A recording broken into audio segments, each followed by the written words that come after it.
Hello and welcome guys. मेरा नाम है राकेश कुमार। मैं आपका स्वागत करता हूँ आपके अपने YouTube channel Rakesh sir classes official पे। और हम आज नेक्स्ट सेशन करेंगे केमिस्ट्री एनसीईआरटी क्लास 11 का पार्ट 3। तो आइए स्टार्ट करते हैं। हमने लास्ट कहाँ तक पढ़ा था? तो हमने लास्ट पढ़ा था थॉमसन मॉडल ऑफ एटम के बारे में थोड़ा हमने बात की थी।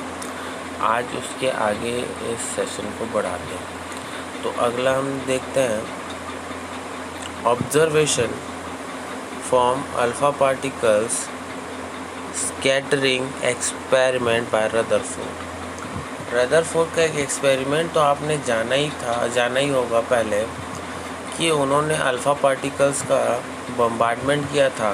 किस पे? एक गोल्ड फॉइल पे। एक गोल्ड फॉइल था जिसमें उन्होंने क्या किया था, अल्फ़ा पार्टिकल का बम्बार्डमेंट कर दिया था। और वहाँ से उन्होंने एनालिसिस किया कि अल्फ़ा पार्टिकल्स का मूवमेंट कैसा हो रहा है, कैसे मूवमेंट कर रही है अल्फ़ा का पार्टिकल्स बम्बार्डमेंट के बाद, है ना। उस फॉइल के बाहर जाके, है ना, उस फॉइल के से वो रिफ्लेक्ट हो जा रही है या उस फॉइल के बाहर सीधे निकल जा रही है, या फिर उस फॉइल से उसी डायरेक्शन में 180 एंगल लेके वापस से अपने पाथ पे वापस से आ जा रही है। तो ये सारा जो एनालिसिस है इन्होंने किस एक्सपेरिमेंट के बिहाफ पे किया था? उनका एक्सपेरिमेंट का नाम था अल्फ़ा पार्टिकल स्कैटरिंग एक्सपेरिमेंट। ठीक है, चलो पढ़ते हैं। तो इसमें ए नंबर में लिखा हुआ है, नंबर ए में हमारा लिखा हुआ है most of the alpha particles pass through gold foil on deflected. मतलब मोस्ट ऑफ अल्फ़ा पार्टिकल्स है वो क्या हुआ था, एक फॉइल था गोल्ड का, है ना, एक गोल्ड का फॉइल था, ये पूरा गोल्ड का फॉइल था। और इस गोल्ड के फॉइल में जब अल्फ़ा पार्टिकल का बम्बार्डमेंट किया गया, जब यहाँ अल्फ़ा पार्टिकल का बम्बार्डमेंट किया गया, है ना,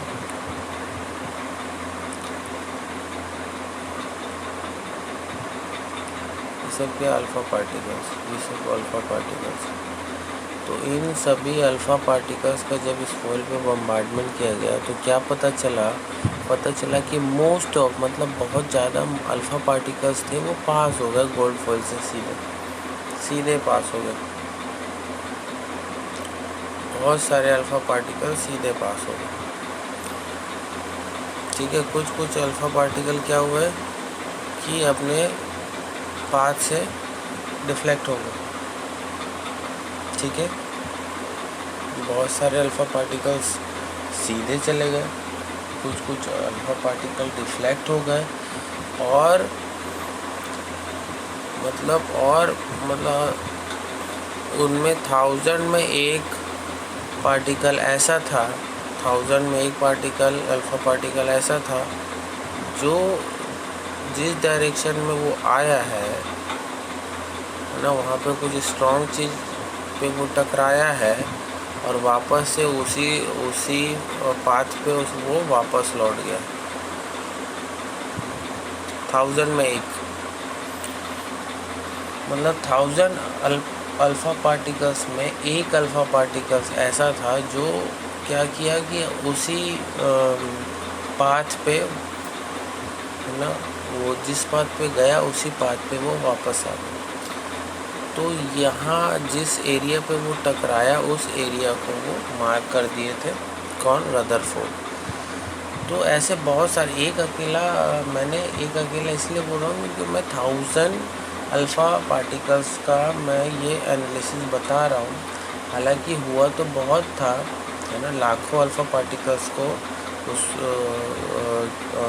फॉइल पे डाला गया था और उसमें बहुत सारे ऐसे अल्फ़ा पार्टिकल्स थे जो इस वाले एरिया से टकरा के, है ना, इस वाले एरिया में बहुत सारे अल्फ़ा पार्टिकल टकराए थे और वो वापस से अपने 180 एंगल बनाते हुए वापस निकल गया था। क्लियर है अभी ये चीज़?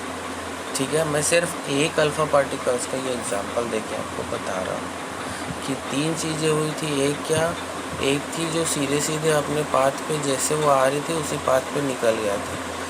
दूसरा क्या, अपने लाइन से थोड़ा सा डिफ्लेक्ट हो गए थे, अब जो उनका पाथ था उससे थोड़ा डिफ्लेक्ट हो गए थे। और तीसरा क्या कंडीशन था कि जिस पाथ से वो जा रहे थे उसी पाथ से वो वापस भी आ रहे थे। तो ये बहुत रेयर कंडीशन, मतलब 1000 में 1 पार्टिकल्स ऐसा था। ठीक है, यहाँ तक क्लियर है। देखते हैं, इसके बाद है B, a small fraction of alpha particle got deflected through a small angle. बोला मैंने, मतलब बहुत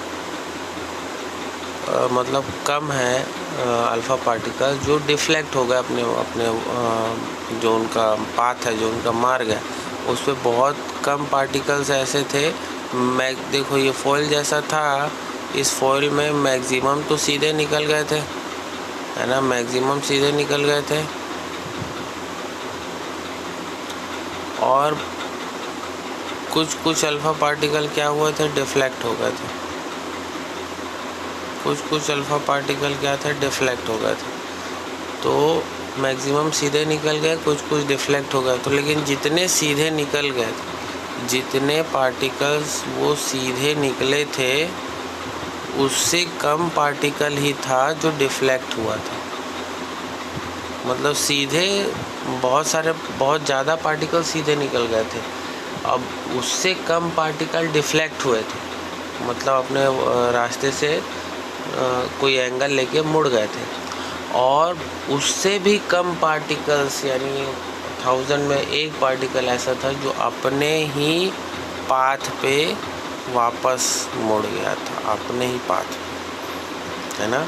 सबसे ज़्यादा कौन सा पार्टिकल था जो अपने वे में एज इट इज़ आगे चला गया। मैक्सिमम पार्टिकल वैसा था, उससे थोड़ा कम पार्टिकल ऐसा था जो थोड़ा सा डिफ्लेक्शन लिया, और उससे भी थोड़ा कम पार्टिकल या उससे बहुत कम पार्टिकल ऐसा था जो 180 एंगल लेके वापस आ गया अपने पाथ पर। ठीक है, इसमें लिखा है very few alpha particles did not pass through foil but surface large deflection nearly 180। ये देखो 180 एंगल लेके वो वापस से आ गया था। ठीक है, ये और भी कम है। तो ये तीनों चीज़ें रदरफोर्ड ने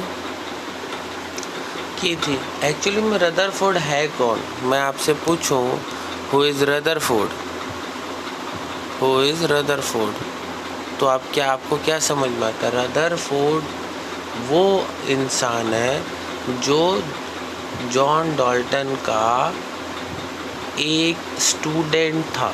जॉन डाल्टन का एक स्टूडेंट था, कौन? रदरफोर्ड। जॉन डाल्टन ने जब अपना एटॉमिक स्ट्रक्चर दिया था, जब उन्होंने बताया था कि एटम जो है वो सबसे छोटा पार्टिकल है, उससे छोटा पार्टिकल हो ही नहीं सकता, उस समय ये रदरफोर्ड उसके लेक्चर में था, उसके लेक्चर में ये रदरफोर्ड शामिल था। उस ऑडिटोरियम में या उस हॉल में वो रदरफोर्ड और उसके 2 फ्रेंड भी वहाँ थे, जो ये एटॉमिक स्ट्रक्चर को उन्होंने अच्छे से इसमें इंटरेस्ट दिखाया, और उन्होंने फिर अगला जो रिसर्च का जो एक टॉपिक चाहिए था उनको मिल गया, वो एटॉमिक स्ट्रक्चर। एटम जो है वो ही क्या सबसे छोटा है या उससे भी कुछ छोटा हो सकता है, ये किसके माइंड पे गया? रदरफोर्ड के माइंड पे। तो उसने ये खोजने में वो थोड़ा सा उनकी क्यूरियोसिटी जगी कि नहीं, मेरे को ये चीज़ फाइंड करना है कि क्या एटम जैसे कि मेरे सर ने बताया, इनके जो सर थे जॉन डाल्टन, तो उन्होंने जैसा बताया कि तो ये वही सोच रहे थे कि क्या मेरे सर ने बताया कि एटम ही सबसे छोटा पार्टिकल है, तो क्या एटम एक्चुअली में सबसे छोटा पार्टिकल है या इससे भी छोटा कुछ हो सकता है। तो ये क्यूरियोसिटी उनके अंदर जागी, किसके अंदर? रदरफोर्ड के अंदर।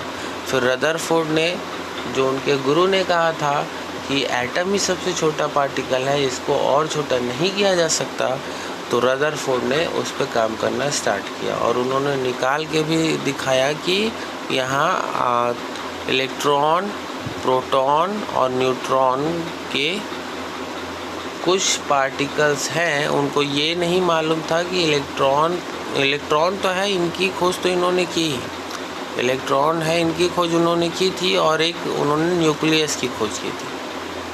प्रोटॉन और न्यूट्रॉन अलग से ये नहीं बताए थे, ये सिर्फ इन्होंने कहा था कि एक पार्टिकल और इसके अंदर है एटम के अंदर जिसका नाम इलेक्ट्रॉन है, और एक और पार्टिकल है जो न्यूक्लियस है। कैसे पता चला उनको पता चला कि बहुत सारे जो अल्फ़ा पार्टिकल्स थे,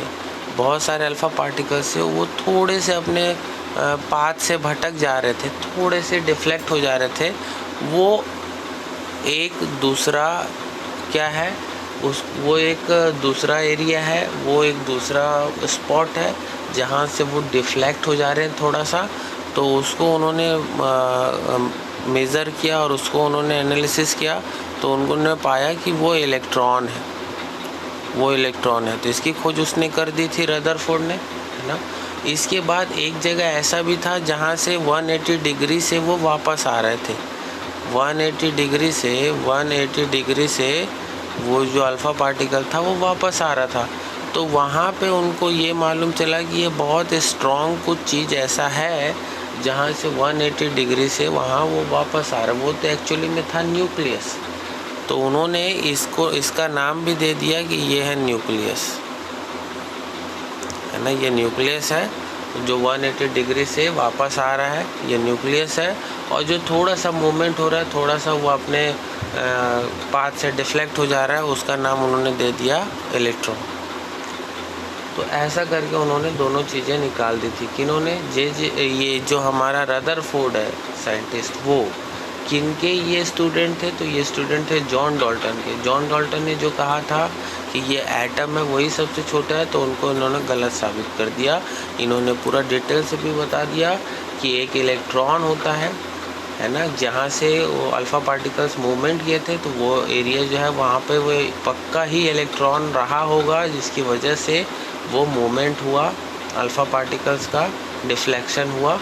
और एक एरिया जहाँ 180 डिग्री से वो वापस चला गया अल्फ़ा पार्टिकल, वहाँ पे कोई बहुत ही स्ट्रॉन्ग चीज़ है, ये उन्होंने जाना, थोड़ा और एनालिसिस किया, तो उनके बारे में भी डिटेल से बताया कि वो न्यूक्लियस है जहाँ से वो वापस आ रहा है।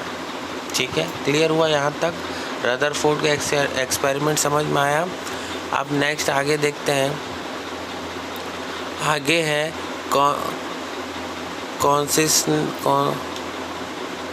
conclusion Rutherford draw from alpha particle scattering experiment. अब देखो कंक्लूज़न क्या क्या निकला। कंक्लूज़न ऐसा निकला कि science most of the alpha particle pass through foil and undeflected. It means most of space of atom is empty. क्या समझ में आया? देखो रदरफोर्ड ने क्या क्या कंक्लूज़न निकाला हुआ, मतलब बहुत सारे अल्फ़ा पार्टिकल, बहुत सारे अल्फ़ा पार्टिकल अपने पाथ से सीधे निकल गए थे। उनको कोई नहीं पता चला कि यहाँ पे कौन सा फॉइल रखा है, कौन सा फॉइल नहीं रखा है।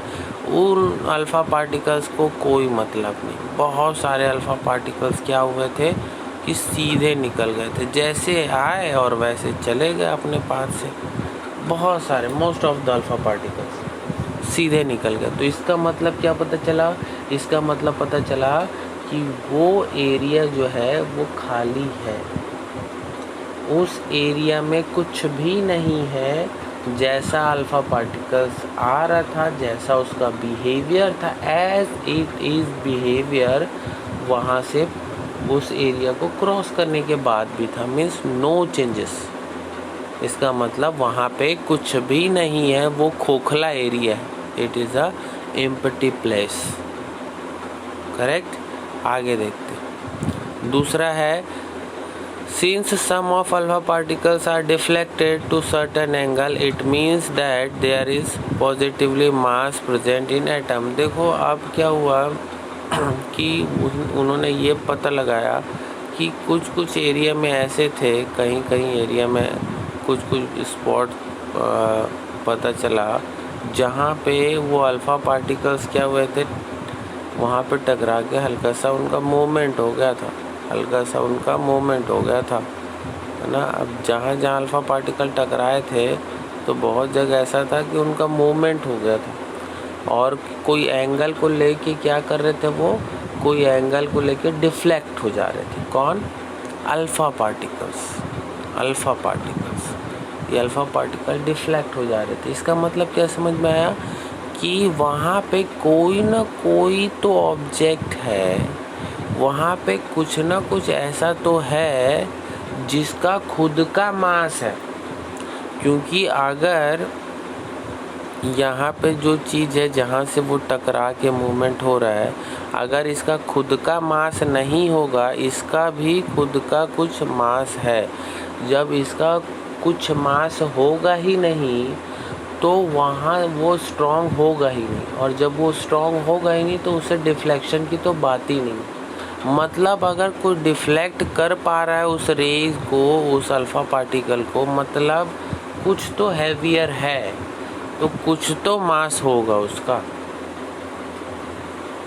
ये बात तो कर रहे इलेक्ट्रॉन की, है ना, लेकिन अभी तक ये उनको पर्टिकुलर अपना जो उनका ऑब्जर्वेशन है, जो उनका कंक्लूज़न है, वो उसकी बात कर रहे हैं। अभी उन्होंने नाम नहीं रखा, अभी उन्होंने जो जो चीज़ें उन्होंने देखी वो सारी चीज़ें को एक्सप्लेन कर रहे हैं। यही उनका कंक्लूज़न है, उसके बाद उसका नाम रखा है।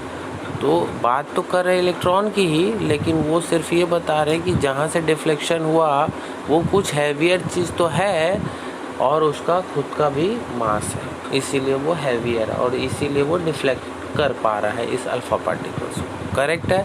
आगे देखते हैं। इसके बाद बोल रहा है थर्ड जो पार्ट है हमारा, वो पार्ट देखते हैं। थर्ड जो है, since only some of the alpha particles suffers large deflection, the positively charge mass must be occupied very small space. मतलब क्या समझ में आया? मतलब ये समझ में आया कि some of alpha particles served large deflection, मतलब वो जो हमारा फॉइल था उसमें बहुत कम ऐसे जगह थे, उसमें क्या था, बहुत कम ऐसे जगह था जहाँ पे वो अल्फ़ा पार्टिकल्स क्या हुए थे, वापस से अपने ही पाथ पे लौट गए थे। जिस पाथ पे आए थे एज इट इज़ उसी पाथ पे कितना 180 एंगल लेके लौट गए थे, 180 एंगल लेके उसी पाथ पे लौट गए थे, है ना। मतलब कहने का ये है सीधा कि जितने डिफ्लेक्टिव हुए थे, है ना, उससे भी बहुत कम अल्फ़ा पार्टिकल्स ऐसे थे जो अपने पाथ पे 180 डिग्री एंगल लेके वापस लौट गए थे। ठीक है। और इनका जो चार्ज था जहाँ से ये टकरा रहे हैं, तो वो चार्ज इनका क्या था, पॉजिटिवली चार्ज था। वो कैसा था, पॉजिटिवली चार्ज था। कैसे पता चला? पता ऐसा चला क्योंकि जो उनका डिफ्लेक्शन था इससे पहले, जहाँ डिफ्लेक्शन था, तो उससे ये पता चला था कि वो एरिया तो इलेक्ट्रॉन है ना, और ये एरिया जो है वो प्रोटॉन है। ये कैसे पता चला? ये ऐसे पता चला, ये एरिया प्रोटॉन और न्यूट्रॉन का कॉम्बिनेशन या न्यूक्लियस है। ये कैसे पता चला? क्योंकि ये 180 डिग्री में वापस उस पाथ पे से भेज दिया। मीन्स यहाँ पे कोई पॉजिटिव चीज़ ही है, इस वजह से वो थोड़ा सा उसी पाथ पे उसको भेज दिया है ना। जिस पाथ पे वो आया उसी पाथ पे वो अल्फ़ा पार्टिकल्स वापस चला गया। तो यहाँ पता चला कि हाँ, ये क्योंकि इन्होंने जो अल्फ़ा पार्टिकल्स जो इन्होंने इस पे बम्बार्डमेंट किया था वो पॉजिटिव अल्फ़ा पार्ट्स थे। तो जब पॉजिटिव अल्फ़ा पार्ट्स का बम्बार्डमेंट हुआ और वो वापस से इस पॉजिटिव एरिया में टकराया न्यूक्लियस में, तब वो कहाँ वो डिफ्लेक्ट भी नहीं होगा, कुछ भी नहीं होगा, वो वापस जैसे आएगा अपने पाथ पे वैसे ही वापस दूर जाने का कोशिश करेगा, वो बिल्कुल भी रुकेगा नहीं, या मूवमेंट भी या हल्का डिफ्लेक्ट भी नहीं होगा, क्योंकि वो पॉजिटिव था और ये भी पॉजिटिव है। तो वहाँ तक गया ज़रूर, लेकिन वो वापस आ गया अपने ही पाथ पे बिना कहीं किसी मूवमेंट के। तो क्या समझ आया कि वो एरिया भी जो है, वो जो एरिया है जो उस फॉइल के अंदर है, वो एरिया भी पॉजिटिव एरिया ही है, जहाँ पे वो वापस से उसी एंगल पे आ गया। और जहाँ से हल्का हल्का डिफ्लेक्ट हुआ था वहाँ से क्या पता चला था, जहाँ से हल्का हल्का डिफ्लेक्ट हुआ था वहाँ से ये पता चला था कि यहाँ पे कोई नेगेटिव चार्ज है, जिसकी वजह से यहाँ पे कोई नेगेटिव चार्ज है, जिसकी वजह से वो यहाँ आके और थोड़ा सा डिफ्लेक्ट हो जा रहा है, हल्का सा डिफ्लेक्ट हो जा रहा है। क्यों डिफ्लेक्ट हो जा रहा है? क्योंकि पॉजिटिव अल्फ़ा चार्ज जब उस पे आएगा नेगेटिव वाले पोर्शन पे, तो वो अट्रैक्ट करके और थोड़ा सा डिफ्लेक्ट कर देगी, क्योंकि फोर्स ज़्यादा रहता है अल्फ़ा पार्टिकल्स का, तो अट्रैक्ट तो ज़रूर करेगी। और अट्रैक्ट करके, जैसे ये वो प्लस था अल्फ़ा पार्टिकल्स, यहाँ पे जो अल्फ़ा पार्टिकल था वो प्लस था अल्फ़ा पार्टिकल, और ये जब यहाँ से इस एरिया पे पहुँचा था तो ये क्या था, ये जो एरिया था वो माइनस था, ये एरिया जो था वो माइनस था। तो यहाँ पे वो अट्रैक्ट तो किया बट थोड़ा सा डिफ्लेक्शन के साथ भेज दिया। क्यों डिफ्लेक्शन के साथ भेज दिया? क्योंकि अल्फ़ा पार्टिकल में फोर्स बहुत ज़्यादा था, उसको वो होल्ड करके नहीं रख सकता था। अगर होल्ड करके रखता तो यहीं तक रख लेता, तो उसको होल्ड करके वो नहीं रख सकता था उस अल्फ़ा पार्टिकल्स को, क्योंकि वो उसमें फोर्स ज़्यादा था, ठीक है। तो उसको वो डिफ्लेक्ट कर देता है अपने एरिया से। समझ में आया? और अगर सेम है, अल्फ़ा पार्टिकल भी पॉजिटिव और वो जो अंदर में जो सरफेस है वो भी पॉजिटिव, तो वो 180 डिग्री में जैसा वो आता है वैसे उसको भेज देता है, उसी पाथ पे जाओ वापस। तो ऐसा कुछ रहता है इनका, पॉजिटिव और पॉजिटिव का, क्योंकि ये दोनों आपस में दुश्मन रहते हैं। कभी भी आप ये याद रखना कि पॉजिटिव और पॉजिटिव होगा तो ये एक दूसरे को अट्रैक्ट नहीं करेंगे, ये दो एक दूसरे को क्या करेंगे, डिस्ट्रैक्ट करेंगे, या फिर ये दोनों एक दूसरे को पसंद नहीं करते, पास आने नहीं देते एक दूसरे को। और वहीं अगर पॉजिटिव और नेगेटिव होगा तो ये दोनों एक दूसरे को क्या करते हैं, अट्रैक्ट करते हैं, ये दोनों एक दूसरे को अट्रैक्ट करते हैं, ये अट्रैक्ट करेंगे, और ये जो है ये दोनों एक दूसरे को क्या करेंगे, डिस्ट्रैक्ट करेंगे, मतलब दूर भागेंगे। ठीक है, क्लियर हो गया? अभी आगे देखें।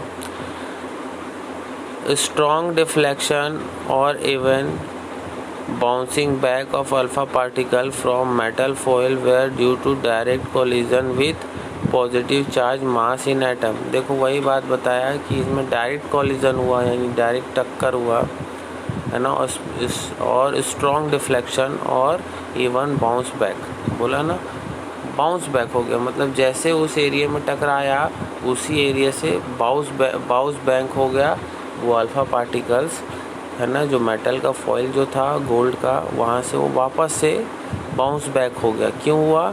क्योंकि ये जो टक्कर हुआ वो पॉजिटिव का पॉजिटिव से टक्कर हुआ, तो जब पॉजिटिव का इस पॉजिटिव से टक्कर होगा उस फॉइल में तो बाउंस बैक हो जाएगा, वापस अपने पाथ पे आ जाएगा। ठीक है, समझ में आया कि क्या बात थी? एक रदरफोर्ड था, इसी ने क्या किया था, अल्फ़ा पार्टिकल्स का बम्बार्डमेंट किया था, जो कि पॉजिटिवली चार्ज अल्फ़ा पार्टिकल था। जो क्या हुआ था, उस जो फॉइल था उस फॉइल से बहुत सारे अल्फ़ा पार्टिकल्स सीधे निकल गए थे, और उससे थोड़े कम अल्फ़ा पार्टिकल्स ऐसे थे जो डिफ्लेक्शन, जिनमें डिफ्लेक्शन देखा गया, कुछ एंगल लेके डिफ्लेक्ट क्यों हुए, क्योंकि अल्फ़ा पार्टिकल पॉजिटिव था, लेकिन वो एरिया क्या था, वो एरिया नेगेटिव था, इसलिए उस एरिया को उन्होंने क्या किया, वो एरिया का उस एरिया को जो पार्टिकल था अल्फ़ा पार्टिकल, उसको क्या किया था, वो एरिया अट्रैक्ट तो किया था बट फोर्स ज़्यादा होने के कारण वो डिफ्लेक्ट करके छोड़ दिया। लेकिन एक जगह ऐसा था जहाँ पे वो पॉजिटिव एरिया भी था उस फॉइल में, उस फॉइल में पॉजिटिव एरिया भी था, तो जो उस फॉइल में पॉजिटिव एरिया था वो इस अल्फ़ा पार्टिकल, जो पॉजिटिव अल्फ़ा पार्टिकल था, उससे जैसे ही ये अल्फ़ा पार्टिकल उस एरिया से टकराया, बाउंस बैक हो गया, वापस से अपने ही पाथ पे आ गया 180 एंगल लेके। मतलब पॉजिटिव से टकराया और उसको उसी पाथ पे बाउंस बैक कर दिया गया। क्लियर हो गया? तो ये था रदरफोर्ड मॉडल का कंक्लूज़न। अभी आगे देखते हैं कि रदरफोर्ड मॉडल ऑफ एटम के लिए उन्होंने क्या किया। तो this model explain that atom consist of nucleus which is concentrated in very small volume. देखो उन्होंने ये बताया कि कुछ एरिया ऐसा था जहाँ से वो बाउंस बैक हो जा रहा था, अल्फ़ा पार्टिकल। उनके बिहाफ में उन्होंने क्या कहा, उन्होंने कहा कि वो जो एरिया है ना, which is concentrated in very small volume, जो कि बहुत स्मॉल वॉल्यूम है उनका, वो जो एरिया है उसका वॉल्यूम बहुत स्मॉल वॉल्यूम है। मतलब जिस सिटी में भी आप रहते हो, अभी अज्यूम करो जिस सिटी में भी आप रहते हो, उस सिटी में जो आपका घर है उतना ही बड़ा ये एरिया, इसका वॉल्यूम था, किसका, न्यूक्लियस का। मान के चलो जो आपका सिटी है, ये सिटी अगर पूरा वो एटम है, तो उस सिटी में जो आपका छोटा घर है, जो आपका घर है, वो उतना छोटा सा वॉल्यूम, उस पूरे एटम में उतना छोटा सा वॉल्यूम होता है, वही होता है न्यूक्लियस का वही वॉल्यूम होता है, उतना ही बड़ा होता है न्यूक्लियस, जितना बड़ा आपका घर है आपकी सिटी में, है ना। तो ये चीज़ें हैं, तो बहुत ही छोटा होता है ये, इसीलिए इसका मास जो होता है वो बहुत ही कम होता है। ठीक है, अभी देखेंगे the nucleus comprise of proton and neutron. अब देखो न्यूक्लियस जो है अंदर में जो उतना छोटा सा है, वहाँ पे पता चला हमको कि न्यूक्लियस में क्या क्या है। तो न्यूक्लियस में प्रोटॉन है और न्यूट्रॉन। ठीक है, the electron revolve around the nucleus in the fixed orbit. Electron and nucleus are held together by electrostatic force of attraction. देखो उन्होंने ये भी बताया, एक मैं वो बना देता हूँ जिससे आपको और अच्छा क्लियर हो जाएगा। उन्होंने ये बताया कि कोई भी एटम में क्या है कि एक एरिया ऐसा होता है जिसको न्यूक्लियस कहते हैं, और इसके अंदर ही प्रोटॉन और न्यूट्रॉन होता है। और ये पूरा एटम का स्ट्रक्चर है ना, ये एटम का स्ट्रक्चर है। और इस एटम में कुछ एरिया में ऐसा है जहाँ पे क्या होता है, जहाँ पे इलेक्ट्रॉन क्या होते हैं, मूवमेंट करते रहते हैं चारों ओर। इलेक्ट्रॉन जो है मूवमेंट करते रहते हैं।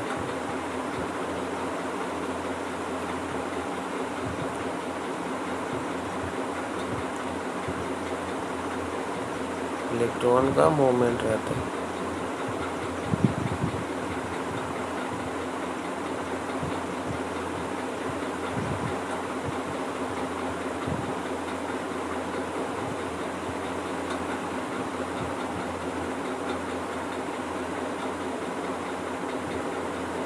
पहले वाले ऑर्बिट में 2 ही इलेक्ट्रॉन रहते हैं, उसके बाद 8, पहले वाले ऑर्बिट में 2 इलेक्ट्रॉन रहते हैं, उसके बाद 8, फिर 8, ऐसा कंटिन्यूसली चलता है। ठीक है, तो ये फर्स्ट ऑर्बिट है, ये फर्स्ट ऑर्बिट है, ये सेकंड ऑर्बिट है, और ये थर्ड ऑर्बिट है। ऑर्बिट मीन्स कक्ष। तो अभी देखिए कि उन्होंने क्या बताया, उन्होंने बताया कि जितने भी इलेक्ट्रॉन हैं वो इस एटम के चारों तरफ मतलब राउंड लगाते रहते हैं। पहली बात उन्होंने ये बोला। ठीक है, एटम का डेफिनेशन दे रहे हैं, है ना। वो एटम का जो उनके गुरु ने जो डेफिनेशन दिया था कि एटम ही सबसे छोटा है, तो एटम के अंदर का पार्ट इन्होंने बताया कि एटम में भी क्या क्या होता है। तो इलेक्ट्रॉन चारों ओर चक्कर लगाते रहता है, तो इलेक्ट्रॉन चारों ओर क्या कर रहा है, राउंड लगा रहा है उस एटम में। और न्यूक्लियस एक ऐसा मतलब एरिया भी होता है न्यूक्लियस, जिस एरिया में क्या होता है, ये पॉजिटिवली चार्ज होता है और इस एरिया को न्यूक्लियस कहते हैं। और इस एरिया में प्रोटॉन और न्यूट्रॉन दो ऐसे तत्व पाए जाते हैं। हालांकि प्रोटॉन और न्यूट्रॉन ही उसे कहेंगे, ये रदरफोर्ड ने बताया नहीं था, है ना। ये रदरफोर्ड ने बताया नहीं था। उन्होंने कहा कि कोई दो ऐसी चीज़ें हैं अंदर में, है ना, जो क्या कर रही है, इसका जो मास है वो स्ट्रॉन्ग है उससे। तो वो दो चीज़ें इसके अंदर ज़रूर है और उसमें कुछ पॉजिटिव पार्ट बहुत ज़रूरी है, उसमें कोई पॉजिटिव चार्ज है ज़रूर वहाँ, जिसकी वजह से वो 180 डिग्री में कोई भी जो अल्फ़ा पार्टिकल्स आ रहा है उसको 180 डिग्री में वापस भेज दे रहे हैं। इसका मतलब कुछ तो वहाँ है पावरफुल चीज़ें।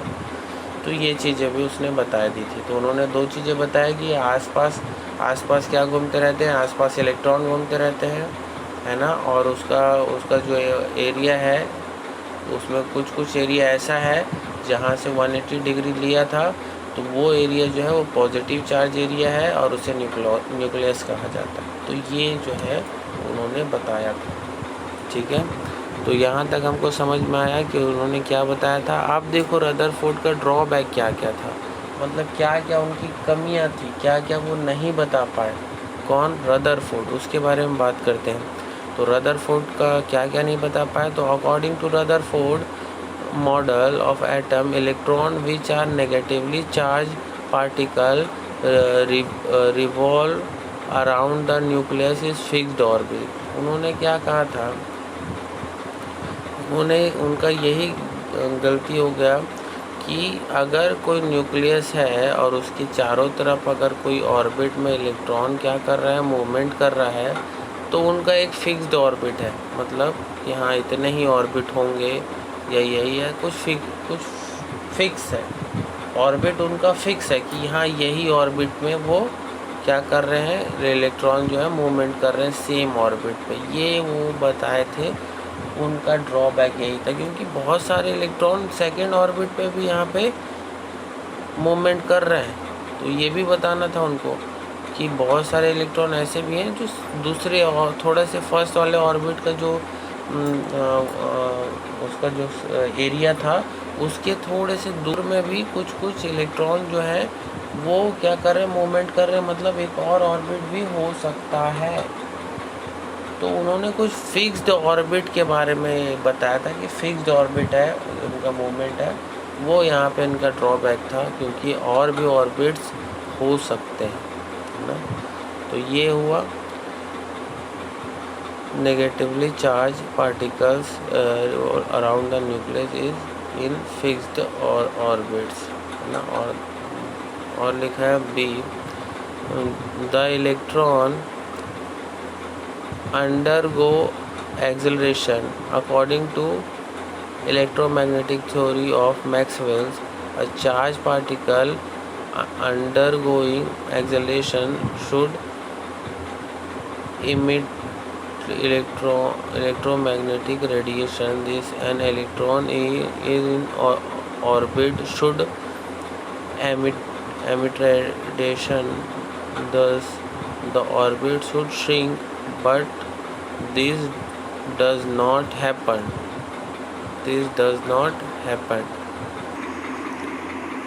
The electron undergo एक्सेलरेशन, जब वो एक्सेलरेशन करता है इलेक्ट्रॉन, तो क्या बोला, according to electromagnetic theory of Maxwell. Maxwell का इलेक्ट्रोमैग्नेटिक थ्योरी क्या था?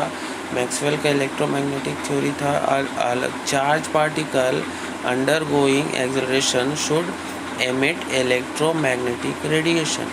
मतलब जो चार्ज पार्टिकल्स था, मैक्सवेल ने क्या कहा था, जो चार्ज पार्टिकल्स रहता है वो क्या करता है, वो एक एरिया, एक रेडिएशन जो है वो एमिट करता है ना एक रेडिएशन एमिट करता है। कौन सा रेडिएशन?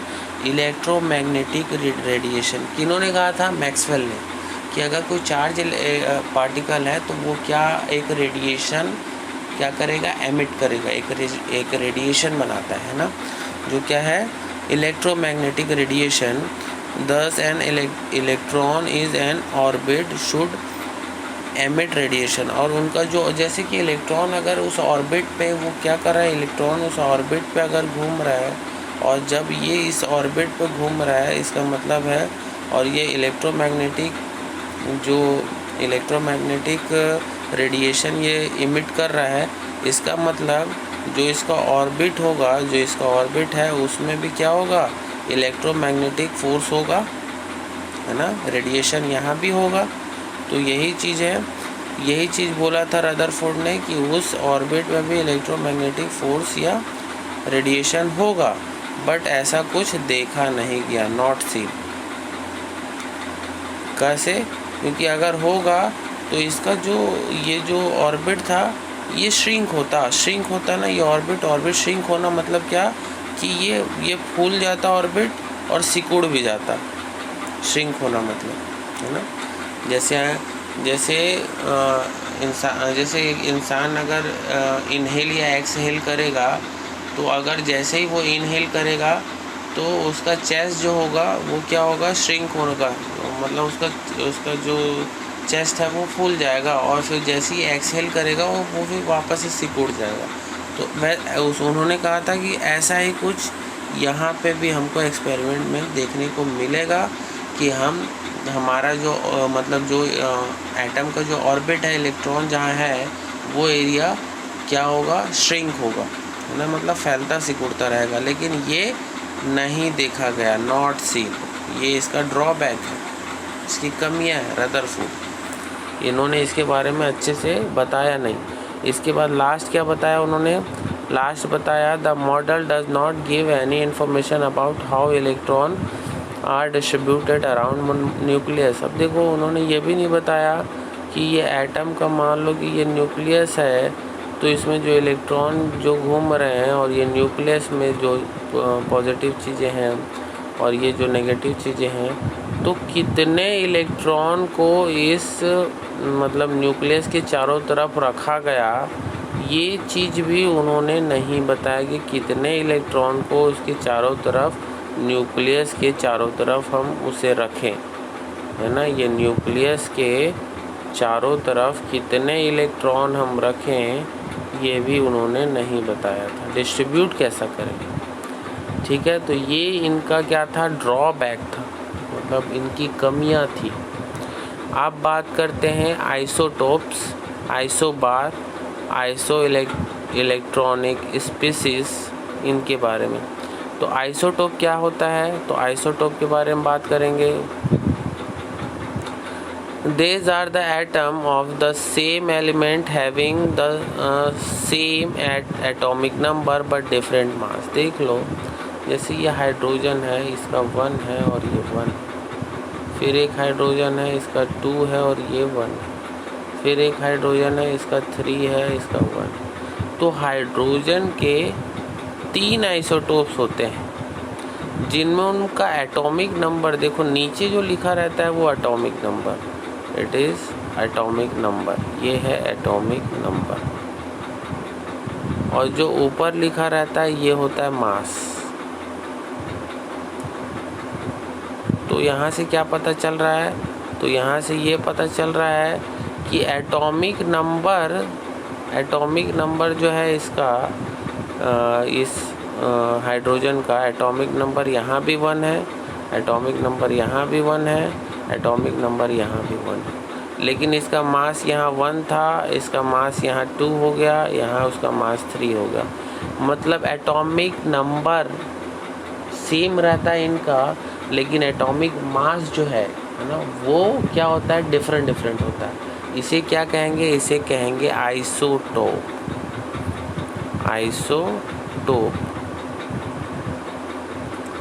तो ये किसके आइसोटोप हैं? तो ये है हाइड्रोजन के आइसोटोप, ये है हाइड्रोजन के आइसोटोप। किसके आइसोटोप? हाइड्रोजन के आइसोटोप।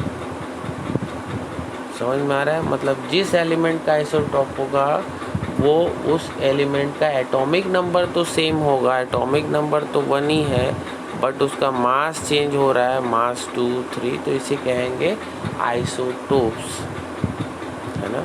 ठीक है, क्लियर हो गया यहाँ तक? आइसोबार किसे कहते हैं?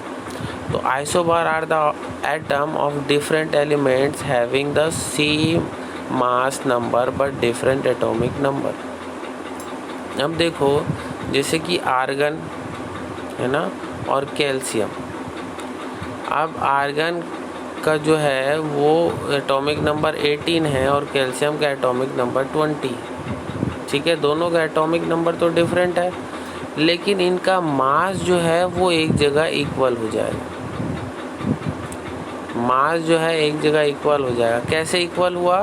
क्योंकि ये आर्गन का क्या है, आइसोटोप है। तो आर्गन के आइसोटोप में क्या होता है, उसका जो एक्चुअल जो मास है वो बढ़ता है। जैसे हाइड्रोजन का क्या था, हाइड्रोजन का मास जो था 1 था और फिर हाइड्रोजन का मास 2 हो गया इसका आइसोटोप में, फिर हाइड्रोजन का मास 3 हो गया। क्यों? ये मास क्यों बढ़ रहा है? तो मास इसलिए बढ़ा क्योंकि ये क्या आइसोटोप्स था, इसका एटॉमिक नंबर तो तीनों का 1 था, लेकिन आखिर मास तो बढ़ा। तो वैसे ही यहाँ पे ये जो आर्गन है इसका एटॉमिक नंबर 18 है, तो इसका मास क्या हुआ, बढ़ बढ़ के इसका आइसोटोप है ये, तो ये बढ़ बढ़ के 40 पहुँच गया। हालांकि आर्गन का 40 होता नहीं है, 40 से कम होता है, लेकिन आप जानते ही हो कि मास बढ़ता है मतलब वो आइसोटोप है। तो ये आर्गन का क्या कहलाया, आर्गन का ये आइसोटोप कहलाया। तो आर्गन का आइसोटोप इतना बढ़ गया कि इसका मास जो है वो 40 हो गया। अब 40 मास तो ऑलरेडी हमारे पास है, 40 मास वाला एलिमेंट जो है हमारे पास पहले से ही है पीरियोडिक टेबल में, जिसका नाम है कैल्शियम। तो अभी कौन से कंडीशन को फेस कर रहे हैं हम लोग, जहाँ पे मास इसका भी 14 था, 40 हो गया किसका, आर्गन के आइसोटोप का। ये आर्गन का आइसोटोप है ना, ये आर्गन का क्या है, आइसोटोप है ना। तो ये आइसोटोप है आर्गन का, इसका भी मास 40 हो गया और कैल्शियम का तो पहले से ही ऑलमोस्ट 40 रहता ही है, तो दोनों का मास इक्वल हो गया। तो जब दोनों का मास इक्वल हो जाए किसी के आइसोटोप और कोई एलिमेंट का, तो समझ जाना कि वो क्या कहलाएगा, आइसोबार। ये कहलाएगा आइसोबार, याद रखना। क्लियर है? डाउट होगा आप पूछना ज़रूर।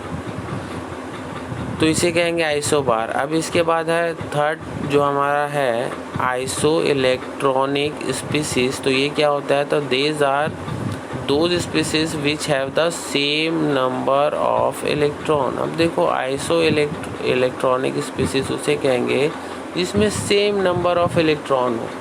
मतलब उस एलिमेंट में मान के चलो एलिमेंट ए और एलिमेंट बी है ना, इन दोनों एलिमेंट में मान लो कि इसमें अगर 10 इलेक्ट्रॉन है ना, तो यहाँ भी 10, इसमें भी 10 इलेक्ट्रॉन हो, तो इसे क्या कहेंगे, तो इसे कहेंगे आइसो इलेक्ट्रॉनिक स्पीसीज। ये कैसे पॉसिबल होगा, ये पॉसिबल होगा जैसे कि ये तो किसी एक का तो पर्टिकुलर 10 इलेक्ट्रॉन रहेगा ही, लेकिन जो कोई दूसरा जो 10 इलेक्ट्रॉन कैसे पहुंच सकता है, तो ये पहुंच सकता है बॉन्ड के थ्रू। बॉन्ड बनाते हैं ना, जैसे कार्बन और कार्बन का अपन आपस में बॉन्ड बनाता है, तो क्या होगा, इलेक्ट्रॉन, ये कार्बन इस कार्बन को इलेक्ट्रॉन देगा, या फिर ये इसको देगा, या फिर हाइड्रोजन को देगा। मतलब जिससे भी बॉन्ड बना रहा है, जहाँ से इलेक्ट्रॉन को क्या कर रहा है, इलेक्ट्रॉन को अपने से उस दूसरे वाले एलिमेंट में दे रहा है। तो इसमें ये वाले प्रोसेस में उसका इलेक्ट्रॉन बढ़ेगा ना, जैसे ये कार्बन का है और ये कार्बन का है। तो जब मान के चलो कि कार्बन हाइड्रोजन को 1 इलेक्ट्रॉन दे रहा है, तो हाइड्रोजन के पास पहले से कितने इलेक्ट्रॉन थे, तो पहले से इसके पास 1 था, अब कार्बन ने 1 और दे दिया, तो अब क्या हो गया, हाइड्रोजन के पास 1 + 1 मतलब हाइड्रोजन के पास 2 इलेक्ट्रॉन होगा ना। तो वैसे ही इलेक्ट्रॉन कैसे बढ़ता है, इलेक्ट्रॉन बढ़ता है बॉन्ड के थ्रू। जब उससे कोई दूसरा इलेक्ट्रॉन, दूसरा एलिमेंट जब उसको इलेक्ट्रॉन दे देगा, मान लो कि कोई दूसरा एलिमेंट बी को इलेक्ट्रॉन दे रहा है और बी का इलेक्ट्रॉन पहले 8 इलेक्ट्रॉन था, लेकिन कोई दूसरा इसको 2 इलेक्ट्रॉन और दे दिया, तो 2+ हो गया, तो इसका भी इलेक्ट्रॉन 10 हो गया, और पहले से इसका इलेक्ट्रॉन तो पीरियोडिक टेबल में 10 है ही है। तो ये तब इक्वल होता है ना। तो इसे क्या कहेंगे, इसे कहेंगे iso electron species, iso electron species. तो यहाँ तक क्लियर हो गया मेरे ख्याल से, यहाँ तक कोई डाउट नहीं होगा। कोई भी डाउट होगा तो आप कमेंट सेक्शन में ज़रूर मेंशन करना, है ना, और बताना कि ये जो आपको लेक्चर है वो कैसा लगा। और आप इस चैनल को सब्सक्राइब कर लो, इस वीडियो को लाइक कर दो, है ना। हमारे सब्सक्राइबर्स लगातार बढ़ते जा रहे हैं, तो ज़रूरी है कि आप सब्सक्राइब कर लो ताकि बेल नोटिफिकेशन आपको मिले। बेल आइकन दबाना भूलना मत, ताकि आपको नोटिफिकेशन मिले जब भी मैं वीडियोस जो है यहाँ अपलोड करूँ, तो आपको सबसे पहले उसका नोटिफिकेशन मिल जाए। तो सब्सक्राइब ज़रूर कर लेना। और कैसा लगा ये वीडियो आप कमेंट सेक्शन में ज़रूर बताना। इसके आगे का जो पार्ट है जहाँ हम पढ़ेंगे इलेक्ट्रोमैग्नेटिक रेडिएशन, ये क्या होता है, जो मैक्सवेल ने जो दिया था, तो ये बात करेंगे हम नेक्स्ट वाले वीडियो में, क्योंकि ऑलरेडी ये बहुत लंबा वीडियो हो चुका है। इसके बाद नेक्स्ट वीडियो में बात करेंगे इलेक्ट्रोमैग्नेटिक रेडिएशन। तो थैंक यू प्यारे बच्चों, बहुत बहुत धन्यवाद। ऐसे लगातार देखते रहिए, मैं ऐसे इंटरेस्टिंग चीज़ें लाते रहूँ। थैंक यू, जय हिंद।